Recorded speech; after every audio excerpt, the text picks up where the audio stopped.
A very warm good evening to all of you in Melbourne. I hope all of you are well and safe in the midst of this pandemic. And I also hope you're warm in the midst of what I believe is very cold weather at this time of the year. I feel very happy to be amongst you this evening. And the topic is the blossoming of consciousness, overcoming fear, anxiety. So it's a very important topic because all of us can identify with it, especially in this time of the pandemic.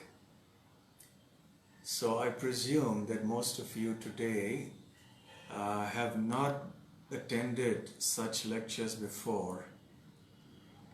I presume that many of you are coming for the first time to such programs. So I will try to make the talk as simple as possible without much jargon. But still, because the topic itself involves some words like consciousness, we will need to discuss that, because that is the subject of our talk today.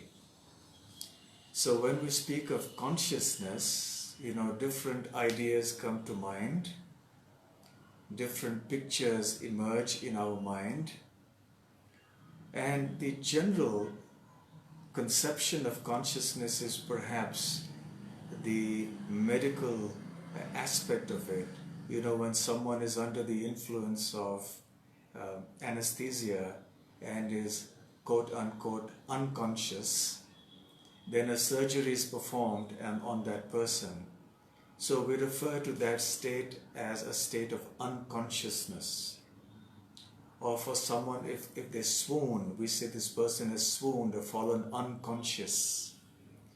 But actually, of course, the person is still conscious. That person is simply not conscious about the external surroundings, that's all.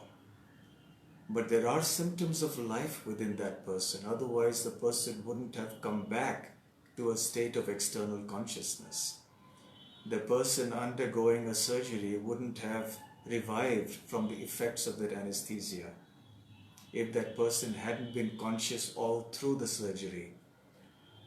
Similarly, when we sleep at night and we are in deep sleep, at that time we are also in a state of external unconsciousness, in the sense that we are not aware of the outside world. But if there is some stimulus, either internally or externally, then we wake up. Let's say there is some noise in the outside environment, or perhaps our body clock wakes us up, then we come to another state of consciousness. We are externally conscious. So whether it's the state of medical unconsciousness under the influence of general anesthesia in surgery, or whether we're asleep at night, we may be unconscious to the external world, but we are conscious because we are not dead. Had we been dead, we would not have been able to come back to the state of external consciousness. But when we die, then everything ceases. Then all consciousness ceases. The external consciousness as well as the internal consciousness. When we are not externally conscious, but we are still alive, the involuntary functions of the body still continue. We continue to breathe, our lungs continue to expand and contract, continues to beat and pulse, our digestive system still functions and the food still gets digested in the body. The various metabolic functions of the body continue on even without us knowing it, without us being aware of it. But when we are dead, even these involuntary functions cease. But it is interesting that in modern science there is no convincing, clear, or satisfactory definition of death. in medical science can understand and mention what the symptoms of death are. So, they can talk about certain symptoms like the ECG being flat, or the pulse being of a certain nature or non-existent. They look at the eyes. So there are symptoms of death. But what exactly death is not something that is very clear. And it's very interesting that in many countries, in the law, death is defined as the absence of life. But when you ask them what life is, there is no clear understanding. So the simple reason there is no clear understanding of what death is that there is no clear understanding of life. So we do agree with the definition of death as the absence of life, but in the absence of a clear definition of life, such a definition of death doesn't leave us any wiser. We still don't know what it is that happens at death.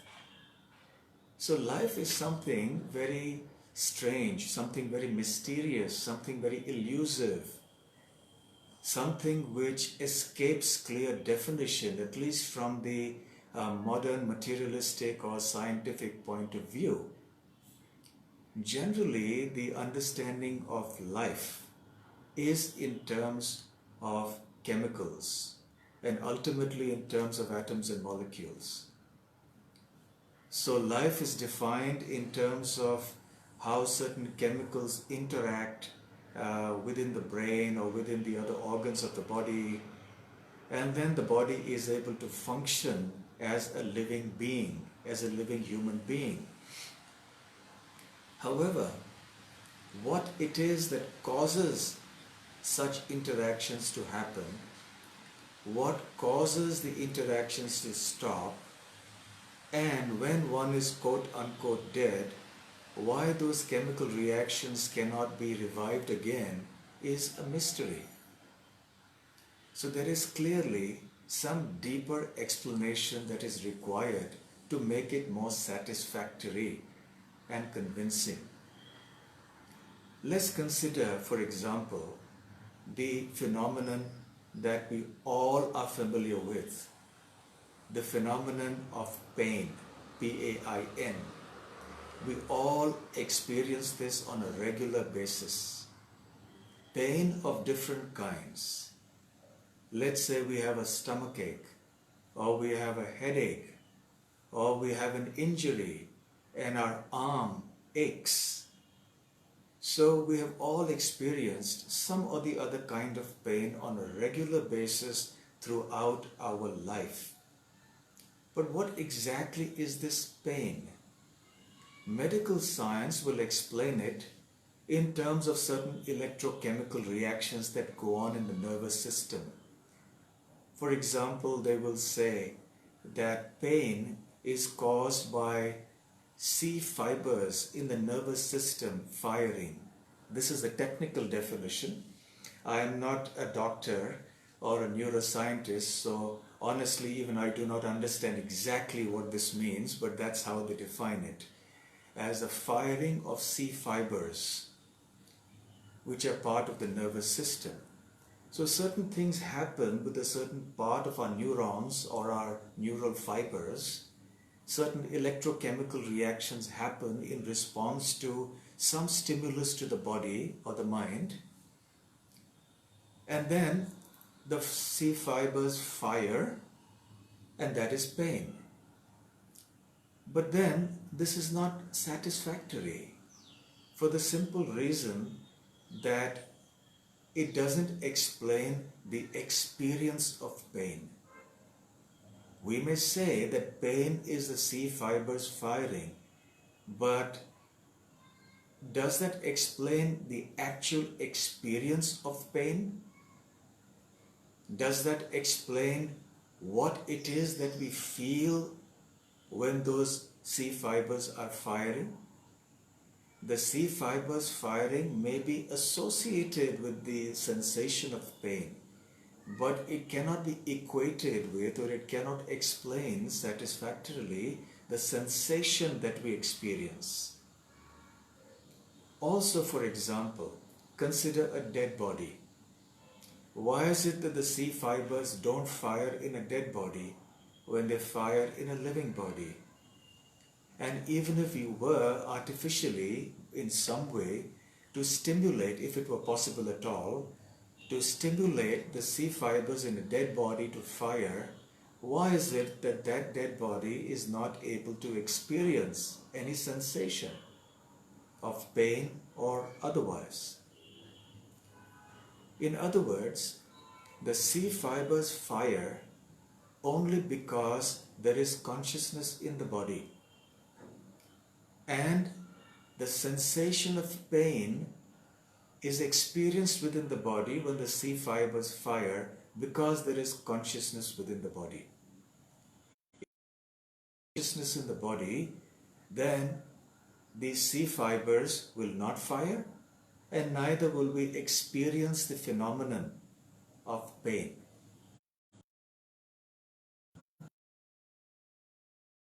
From our everyday life, you see the beauty of the sunset or the sunrise, let's say. Now, seeing the sunrise or the sunset, it's something that evokes a sense of peace, of serenity, of beauty. There's something that happens within our system. There's some experience there which cannot be expressed verbally, which cannot be quantified, which cannot be expressed in terms of atoms and molecules and chemicals. And still, there is obviously some kind of a biochemical or electrochemical process that's going on in the brain or in the rest of the body, in the nervous system. But regardless of what it is that is happening in the physical body, the neurons, the nerves, the brain, the nervous system, etc., the sensation of experiencing a sunset or a sunrise is quite unique and quite distinct from the biochemical processes that may be happening within the body. Similarly, all of us have experienced at different times and will continue to experience various other emotions like love, hopefully not, but hatred. Then there is a sense of awe. There is a sense of amazement. So we are a bundle of emotions as human beings, of experiences. And a biochemical explanation of consciousness does not satisfactorily explain the nature of human or living experience and emotion. It just becomes a dry explanation. So actually this is called a reductionist model. Reductionist because it reduces everything to atoms and molecules and chemicals. It reduces experiences and emotions to chemicals. It reduces life itself and the living experience itself to just an interaction of atoms and molecules and chemicals. So there is something missing here.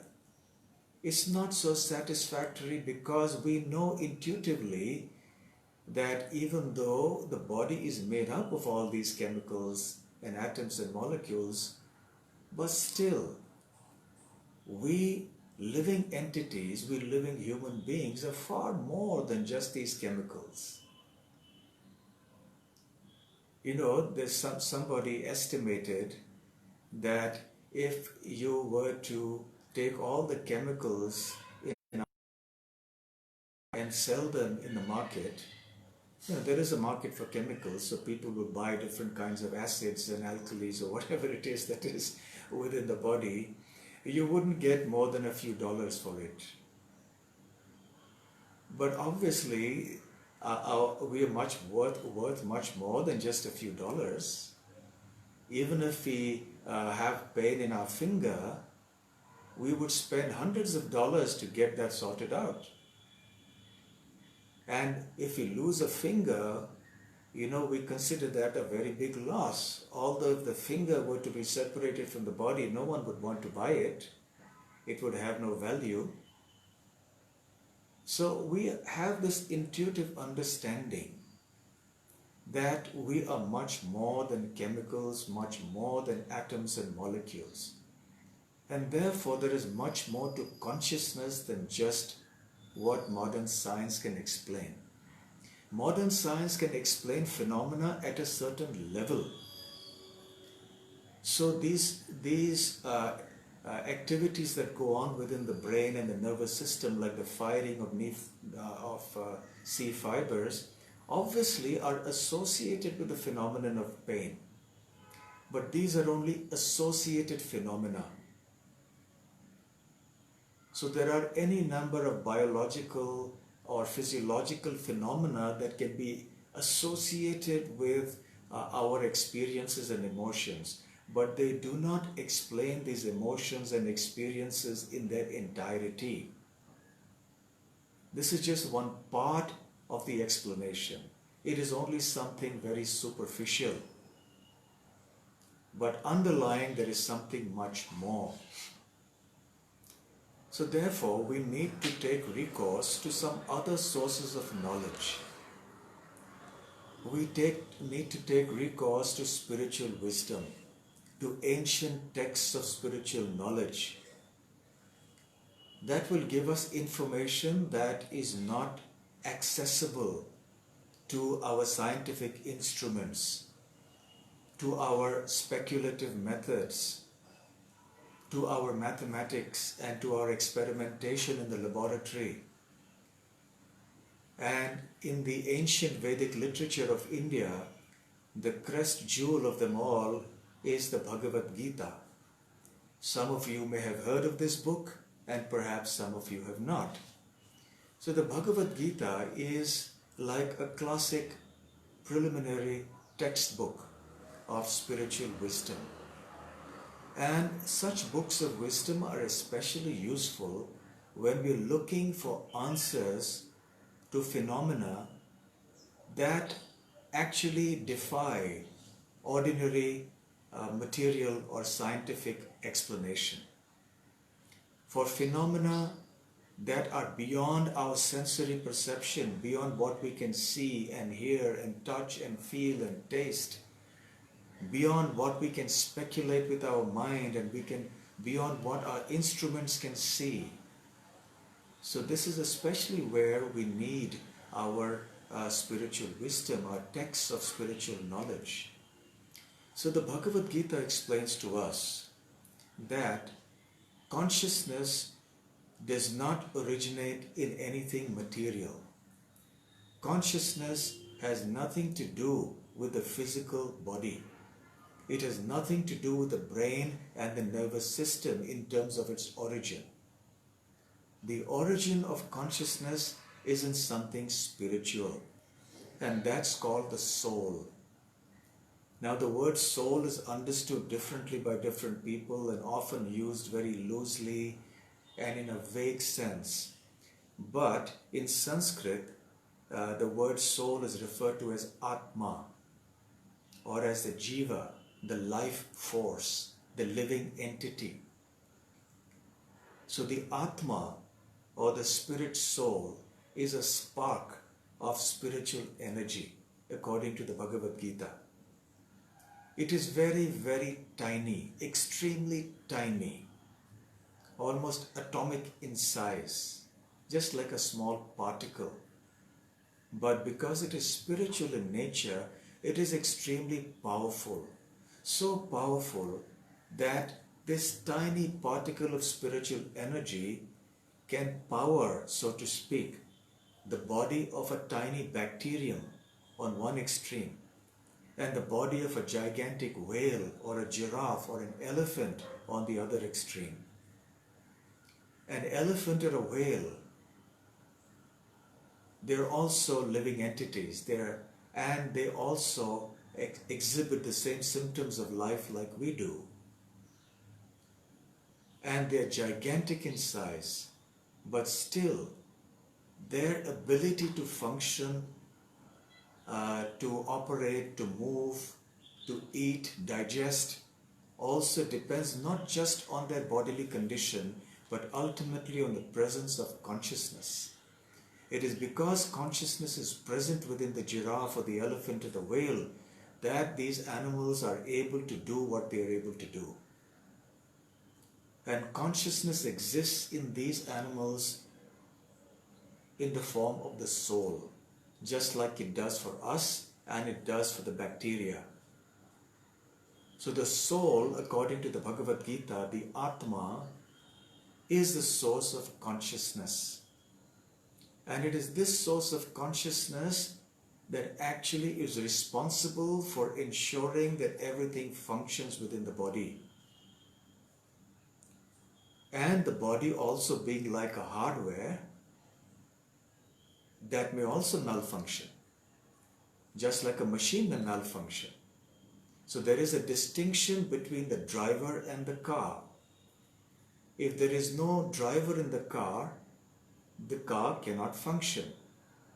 But even if the driver is in the car and is very qualified as a driver and wants to drive the car, but if there is some malfunction in the car, that malfunction has to be repaired. Similarly with our body. So even though the soul may be in the body, as it is in our case, as we are all living human beings now, if there is some malfunctioning in the body, we will go to a doctor, we will take some medicines. Perhaps we have to undergo some surgery. But a surgery or medical treatment will be of no avail if the soul is no longer in the body. So the soul is the source of consciousness. Consciousness is a symptom of the existence of the soul, of the Atma, the Jiva. So this is what is consciousness. Of course, there's so much to say on this, and we can't say it all in just one session. But suffice it to say that consciousness in its origin is spiritual in nature. And this pure spiritual consciousness of the Atma or the soul reflects through the various organs of the body, including the brain and the nervous system.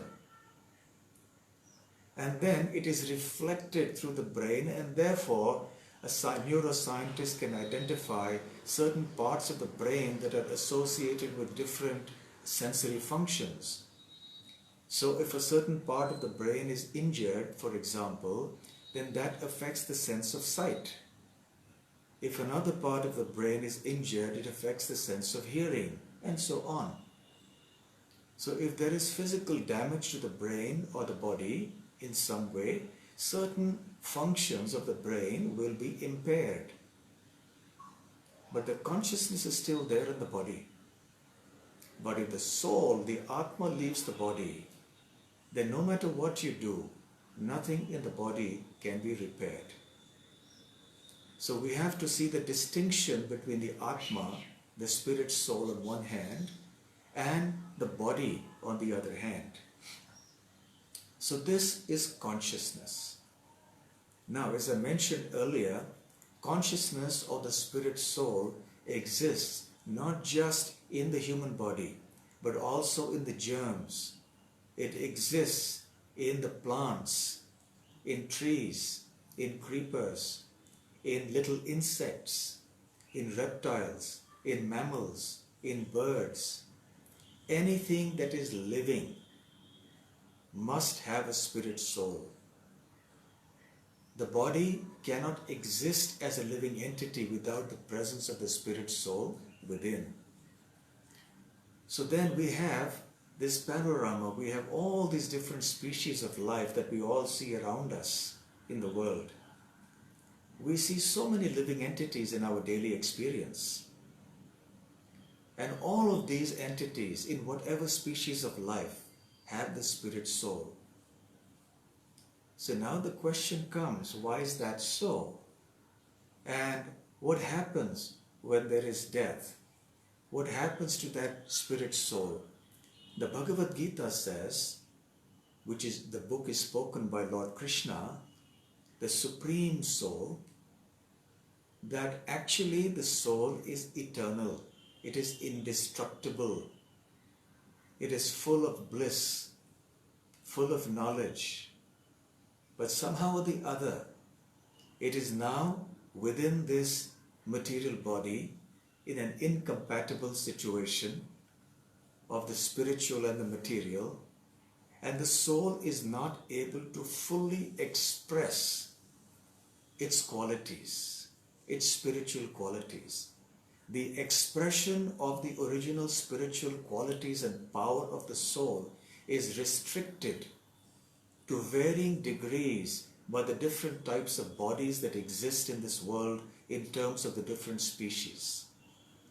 So the souls that exist in the germ's body, in the human body, in the giraffe's body are all identical in terms of power, in terms of qualities. But obviously not able to express that power equally, because what an elephant can do or a human being can't do. So the bodies, the different species of life that we find on earth, they represent different stages of covering the spirit soul. So we find there are descriptions in such Vedic literature of conditions of consciousness as is expressed in these different species of life. So let me describe what these stages of covering are. And that's very important to the first word of our topic, blossoming. We're not talking only of consciousness, we want our consciousness to blossom. Blossom from what? Into what? That's the question. So, the original quality of the soul is that it is spiritual and it does to this material world. The spirit soul, according to the Bhagavad Gita, belongs to a spiritual dimension of existence, to another realm that is spiritual. This realm in which we live is material. Everything that is material is temporary. It will come to an end. It will eventually be destroyed.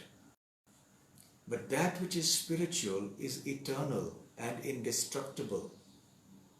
Therefore, time cannot affect the spiritual world as it does here in the world. The time factor is responsible for wearing down things in this material world and eventually destroying.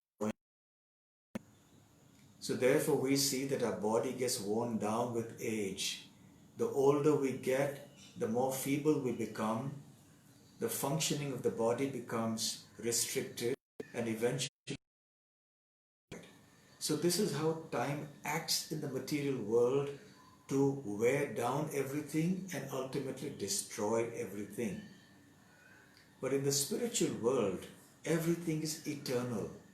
Everything is beyond death, beyond sorrow, beyond disease, beyond old age, beyond birth. Everything is blissful in the spiritual world. And the reason for that is that the Supreme Soul, who is Krishna, the speaker of the Bhagavad Gita, he resides there in the spiritual realm with his unlimited number of pure devotees. A devotee is one who loves, who is devoted. Spiritual devotion, we are speaking of devotion or love on the platform of the soul, not on the platform of the body. We experience love on the platform of the body in our day-to-day life, and the opposite also sometimes. But these are dualities that are experienced only in what we can call the bodily conception of life.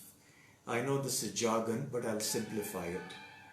The bodily conception of life means when we start thinking that I am this body, when actually I am not. I am actually the spirit soul.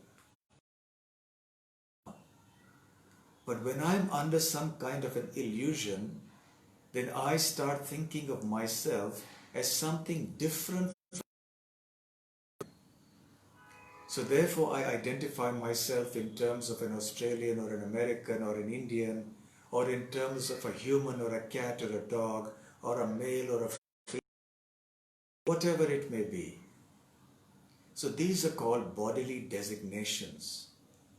Actually, we are neither human nor cats nor dogs. We are neither male nor female. We are neither Americans or Indians or Japanese or whatever. We are ultimately the spirit soul. This is our ultimate designation. It's our ultimate nature.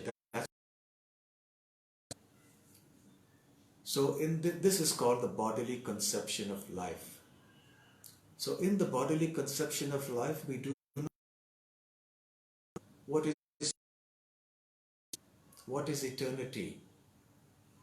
We cannot experience that here because we are covered over by the material body. But in the spiritual world, everything is truly free. There is no impediment there. There is no restriction imposed in that world by time or by matter. So therefore everything is seen in its wholesomeness, in its fullness in the spiritual world, in all its blissfulness. So that is the right of the soul. That is the constitutional position of the soul to experience that kind of blissfulness and eternity. But because we fall ourselves with this material body, we also identify with all the emotions and the dualities that are associated, which means honor and dishonor, pain and pleasure, love and hatred, happiness and distress. We go through this Ferris wheel, this cycle of emotions constantly, sometimes feeling nice, sometimes feeling bad, sometimes happy, sometimes distressed.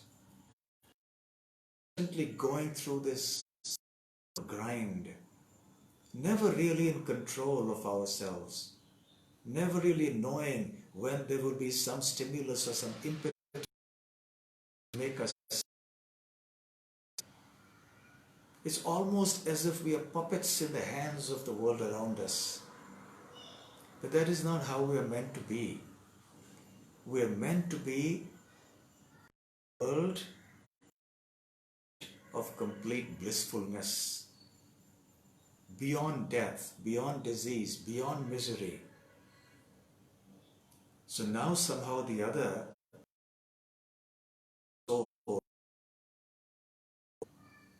in various kinds of bodies. So as I was mentioning earlier, these bodies represent different types of coverings or restrictions on the spirit soul. So there are 5 kinds of coverings of the consciousness, of the original conscious spirit soul. And this is very interesting because we can include within the fold of this 5-fold covering all the species of life.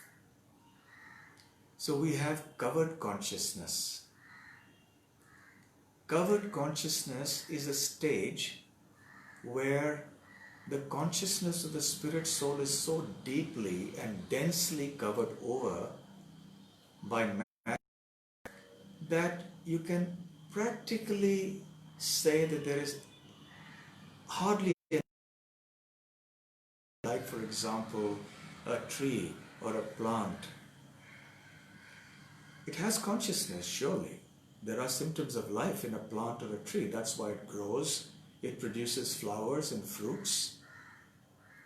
But that consciousness is so deeply subdued that the symptoms of life are manifested in a very, very limited way. The trees can't move around like we do. The trees can't express it and feel emotions the way we do.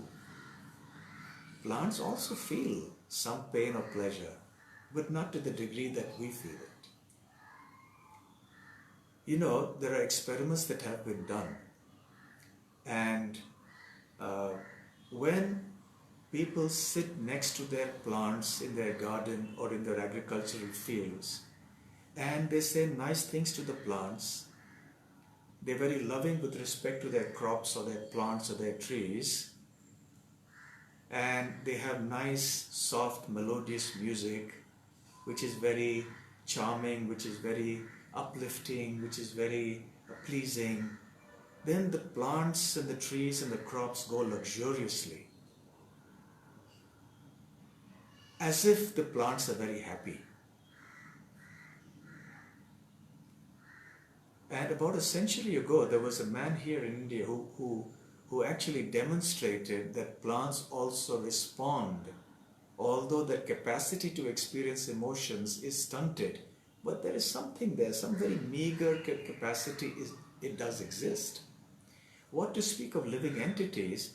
There was a Japanese scientist some years ago who conducted an experiment on water. He took various samples of water from the same source and he kept them apart. And he dealt with those samples of water differently. To one sample of water, he used very abusive, harsh language. To another, he also used abusive, harsh language, but not to the same extent. And he said words like, I hate you, you are terrible, and things like that. To other samples of water, he said things that were more pleasing. And he said, you're very nice, I like you very much, etc., etc. He also subjected these samples of water, other samples of water, to different kinds of music. Soft, melodious music on one hand, all the way up to the different types of other music which can hardly be called music because there's no melody, it's just some noise, it's just a lot of sound and, you know. And then what he did was, he froze these different samples of water and made ice out of it. And then he examined these ice crystals. And quite miraculously almost, these different samples of ice now represented different stages of beauty and symmetry. Those samples of water that were spoken to very nicely, very lovingly, kindly, and which was subjected to very pleasant music, the crystals were very symmetrical. They were almost like works of art. And those samples that were subjected to harsh words and so on, those crystals, it didn't appear to be symmetrical at all. They were quite random and they didn't look very beautiful.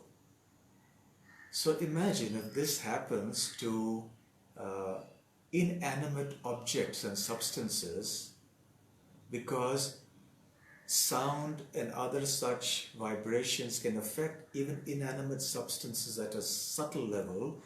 Imagine how much it will affect living entities. So it's not surprising to hear that living entities like trees or plants can also be affected like this. But the capacity of the trees and plants to experience and express emotions is significantly hampered. Therefore, this is called the covered state of consciousness.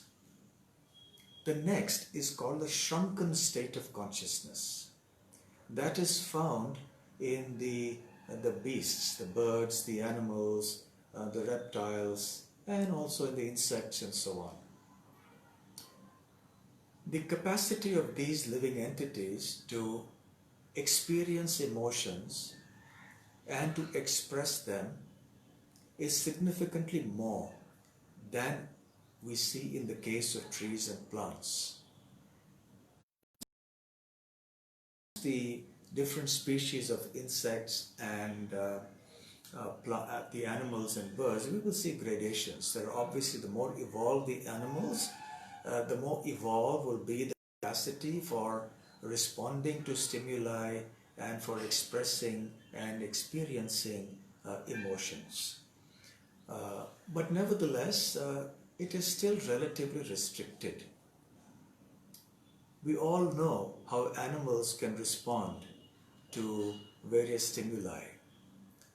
Let an animal like a cat or a cow or a dog, when petted, feels nice, they respond in a certain way.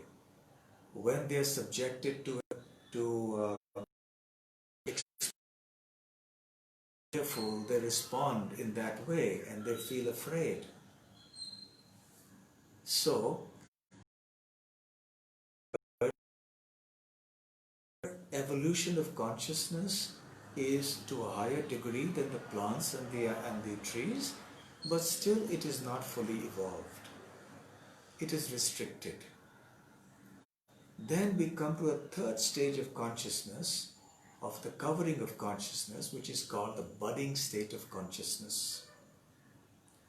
This represents human beings, specifically those human beings who perhaps are not so spiritually evolved or not spiritually practicing anything. They're human beings, all right, but they're functioning only on the platform of the body, of the material body.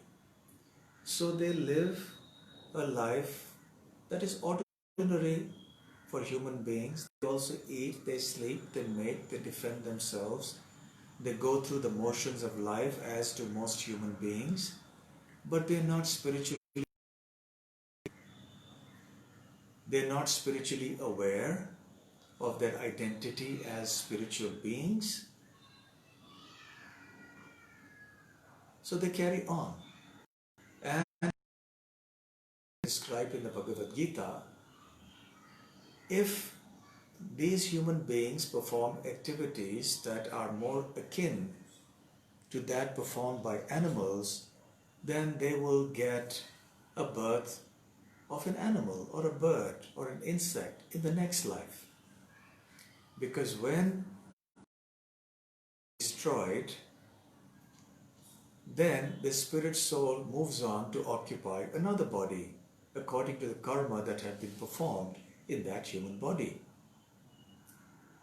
So then, according to the karma, if one has not lived a spiritual life, one will get another kind of body. It may be human, it may be animal, it may be anything.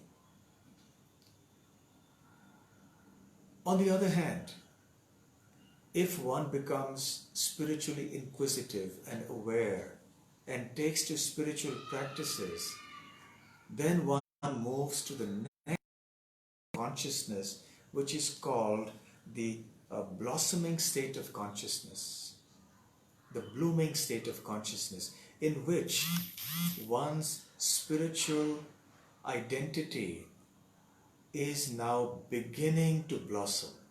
It's in the early stages very much, but it is beginning to blossom now. One has started becoming aware of one's spiritual identity. One has started engaging seriously in spiritual practices.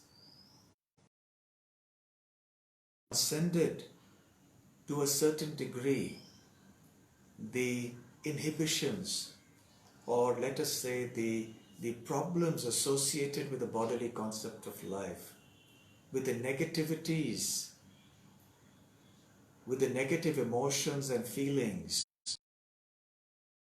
experienced in the slightly lower state of consciousness. And as the spiritual practitioner continues in that practice under proper guidance, eventually that practitioner reaches the state of perfection.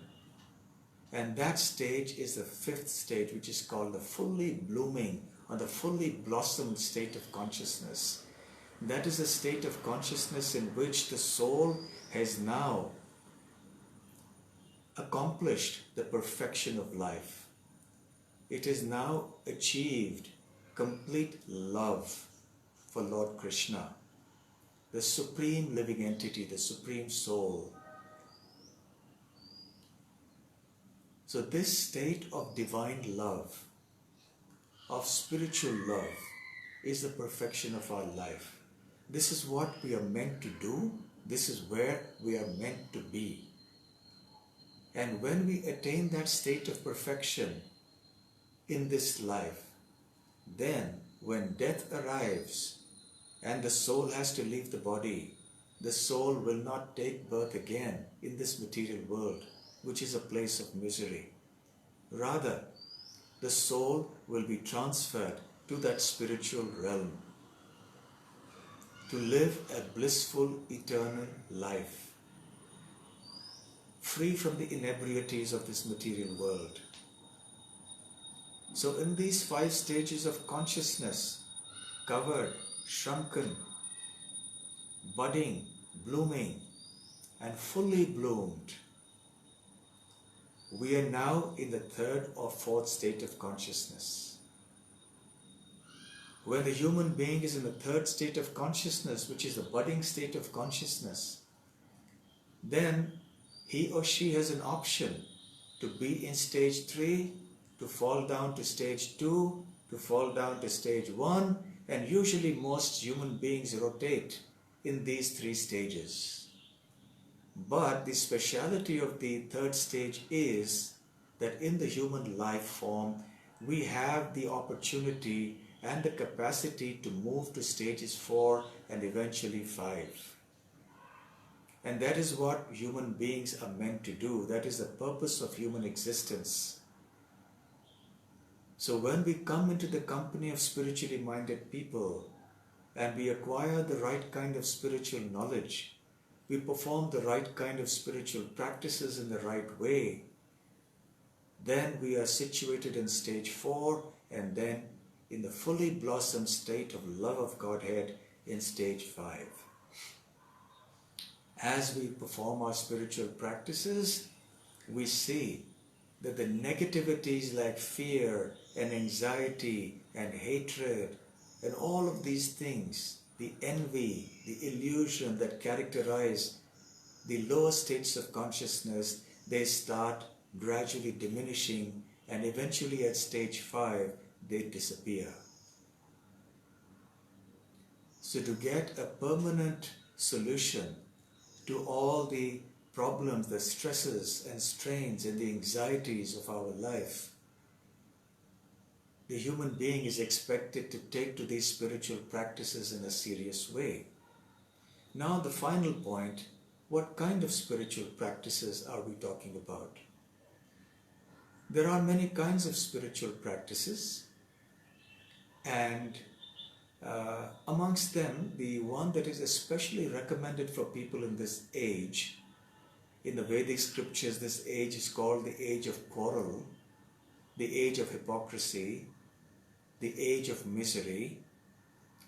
So the spiritual practice that is especially recommended for this age is the chanting of various types of mantras, and particularly this mantra, Hare Krishna, Krishna Krishna, Hare Hare, Hare Rama, Rama Rama, Hare Hare. We mantra before this talk began.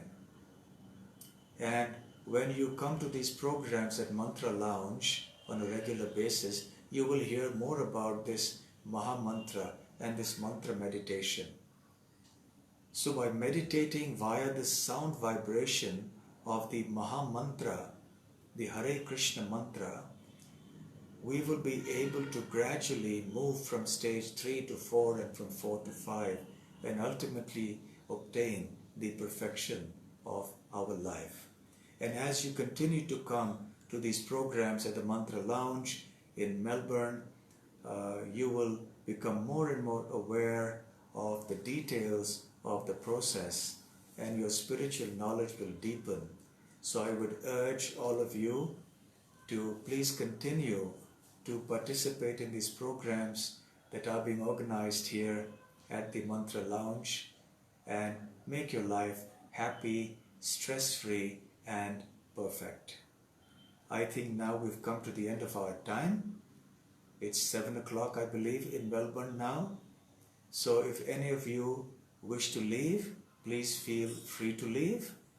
And if any of you wish to ask me any questions, I'm here to try to answer them. So how shall we go about the questions? Should you type in the chat box? Or Vijay, how should we do it? I guess we can open it up so if anyone wants to unmute themselves, they can ask questions or they could just type it in the chat box.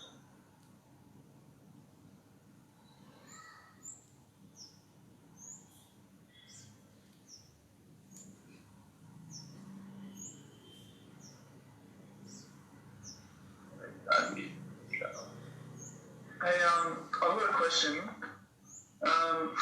So I guess what I understood is that the soul is within the material body, but to varying degrees depending on the different, whether it's a plant or an animal or a human or whatnot. My question is, what is the characteristics of things that are alive versus not alive because of this was it Atma, or I forgot exactly what it was called, but for example, like if is inanimate matter also have the soul within it, just but it has no capability at all to display the qualities of life, or is it, am I misunderstanding it? Okay, that's will, right? Your will, isn't it? I'm John, but Will is here. Okay, Will, right. Okay, John, that's an excellent question. Actually, the fundamental teaching of the Bhagavad Gita is that there is a distinction between spirit and matter. Spirit is conscious and matter is not conscious. And material forms can act only when they are powered, so to speak, by spirit, by spiritual substance, soul. So there, yes, there is a distinction between inanimate objects and between and like us. So the inanimate objects are like our body, which without the soul will also be an object, because a dead, but a living body is able to function because the soul or the Atma is within. So yes, those entities that do not have a soul, those objects, we consider them inanimate, and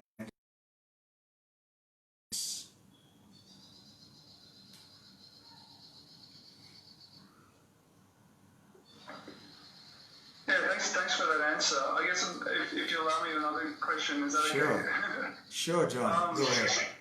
I mean, maybe I'm over-intellectualizing it, but I guess the theory within evolution is that there was just a bunch of atoms and molecules and chemicals living thing, like what they call the last universal common ancestor. What I can't understand is that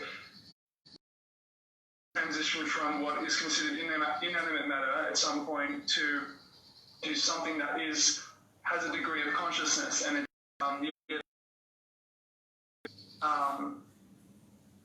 there's just a lot of unanswered questions there for me at the moment. Right.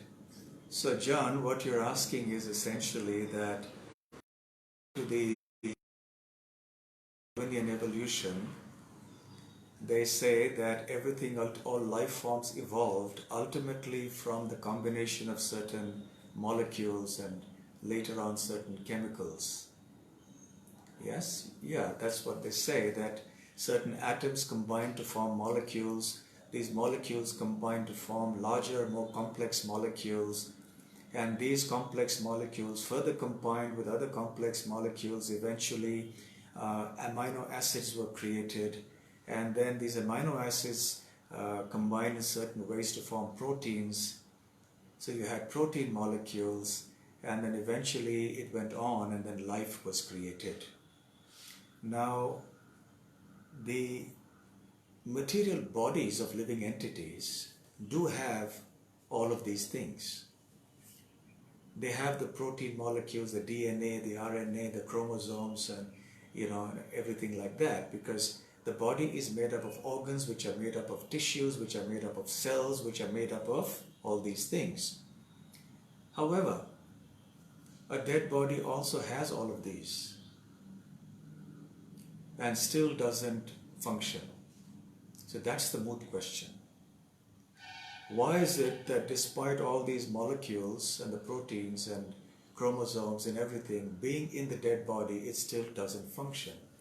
It doesn't function because the consciousness is not present within the body anymore. So which goes to show that consciousness is something distinct from the body. The body may be created in so many different ways, but also to suggest that life could have evolved simply by progressive stages of combinations of chemicals is extremely far-fetched.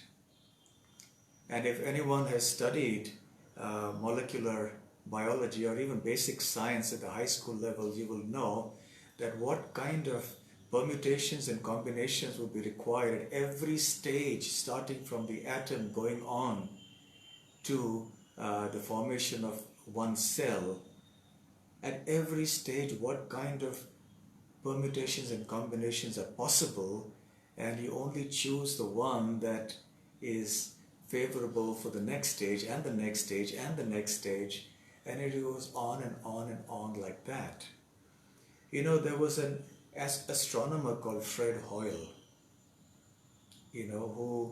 who spoke something like that about a certain scientific theory. He said the possibility of life evolving like this is like the probability of a typhoon blowing through a junkyard and leaving behind a jumbo jet in its wake. Now, theoretically, it could happen. But it's not a very convincing explanation, isn't it? If I were to tell you that a jumbo jet came about because a typhoon blew through a junkyard, now you're not going to buy that argument. So similarly, the idea that life simply originates from a combination of atoms and molecules and chemicals is not something that is very convincing at all. So therefore, the spiritual knowledge that is given in the scriptures like the Bhagavad Gita are indeed very helpful for all of us, because it gives us a completely new perspective about life and about consciousness. Yeah, thank you for that answer. I appreciate it. Thank you. Thank you, John.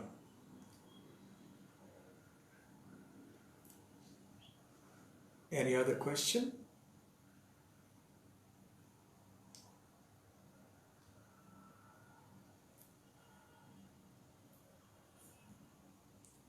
Okay. So. Eric, just wanted to, while everyone is still thinking about the questions, if they're still welcome to come up with some, you can still put your question in the chat if you need to. Just going to make a couple of quick announcements.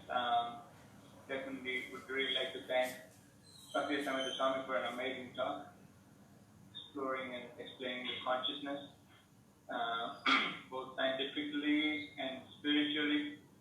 It's quite enlightening. We would be going, we'll be having a seminar series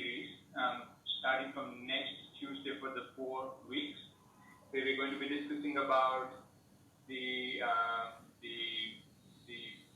consciousness and some of its principles like sustainable happiness, karma, and the practical applications into our lives from the yoga classic Bhagavad Gita that Bhakti Rasamrita Swami was referring to in his talks. So we'll be having a 4-week session on that, starting from next Tuesday at 6 o'clock.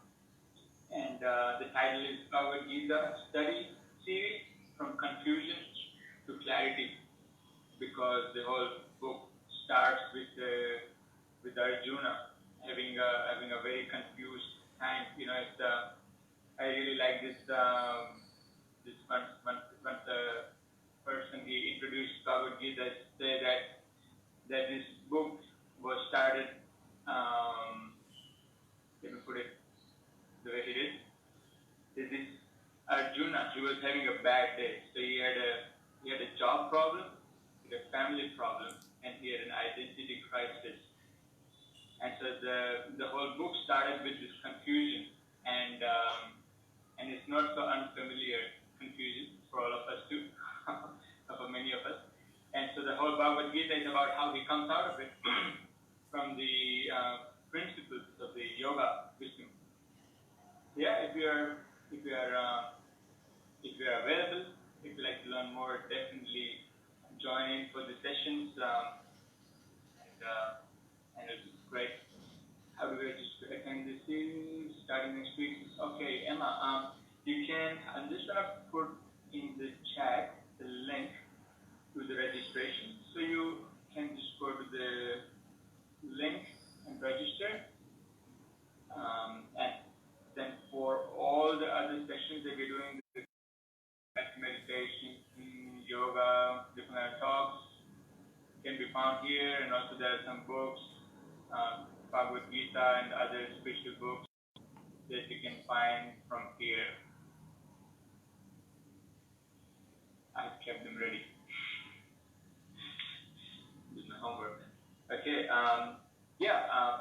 So that's from my side.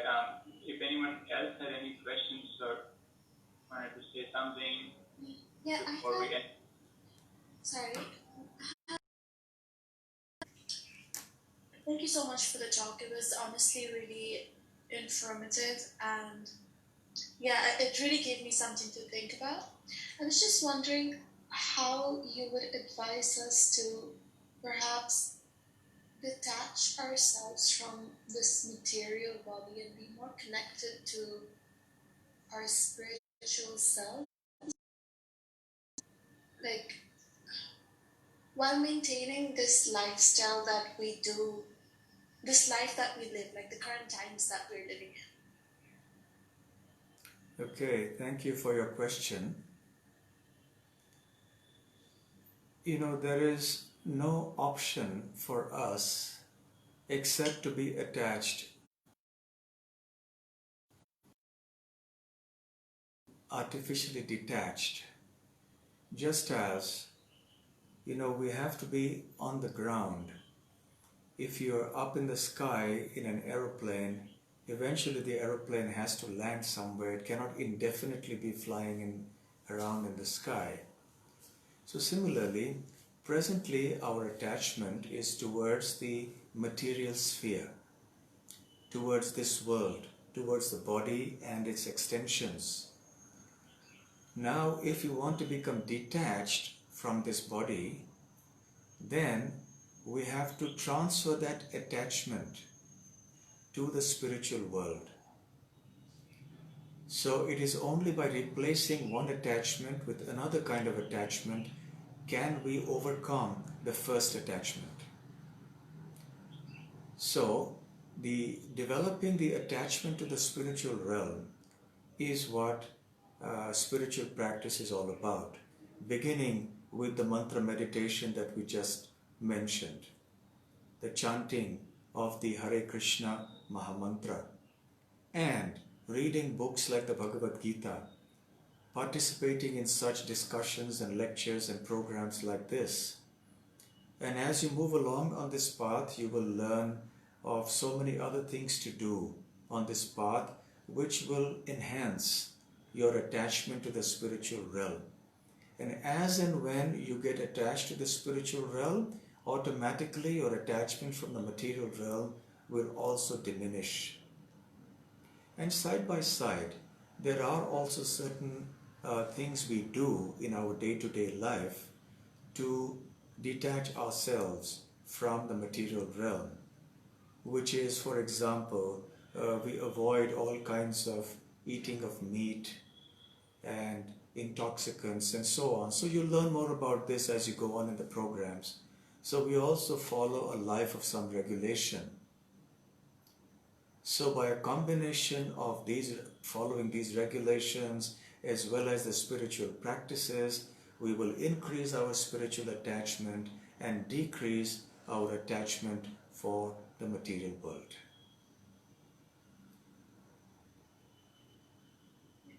Thank you. Thanks for answering the question.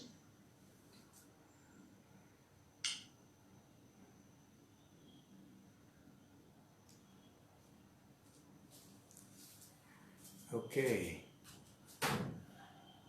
So thank you all very much and wish you a very, very happy, meaningful and substantial spiritual journey ahead in the company of the great folks at the Mantra Lounge. Thank you very much. Hare Krishna.